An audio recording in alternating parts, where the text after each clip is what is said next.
Very tricky subject. Setting boundaries with clients. It sounds very silly. You have to train clients because they have an expectation. Here's everyone's expectation.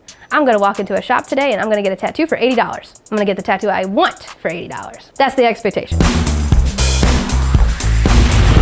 When you're working with me, you have to submit a request and you're gonna wait this time, and you're gonna put down a deposit, and you're gonna wait this long. Okay, how do I tell that to somebody? Well, if somebody walks in my studio and they have these expectations and then I tell them my process, guess what happens? Oh, what? This is ridiculous. Somebody's expectations was violated, basically. So you have to set the expectation before they ever get here.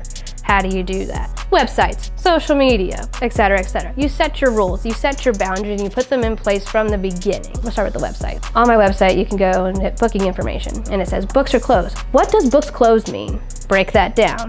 Here's your process. I want a tattoo.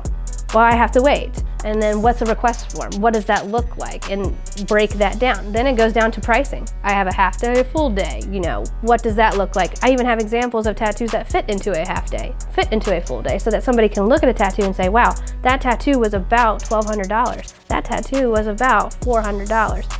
I didn't meet the person. I didn't shake their hand, didn't even follow me on Instagram, nothing. I set a bunch of expectations very quickly.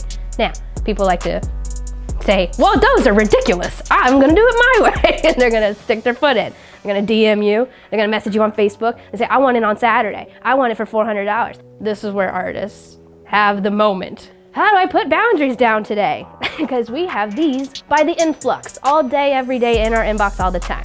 My first rule is no messages. So guess what? I don't answer any messages. It sets the expectation. It says, email me. Guess what? You get an email back in 2 minutes.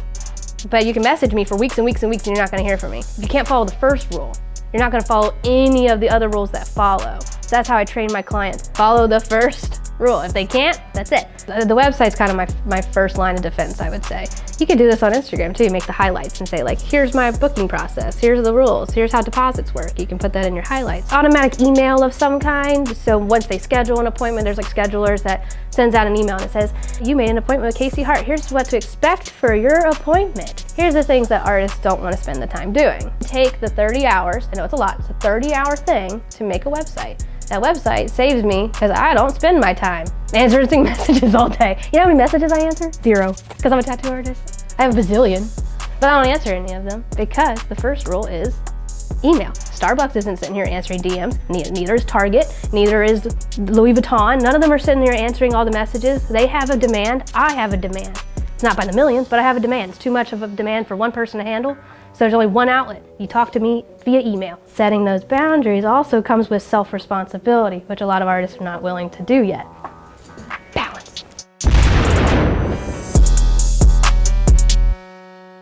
I didn't have confidence at all. I learned in the last couple of years here that that was my problem. I got up and said, no more, that's it, I'm doing it my way. And everyone said, you can't, you're too young to do that. You haven't tattooed long enough to do that. And I say, no.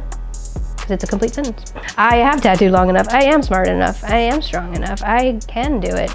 And I also did it with my best friends and not with any of these people's opinions.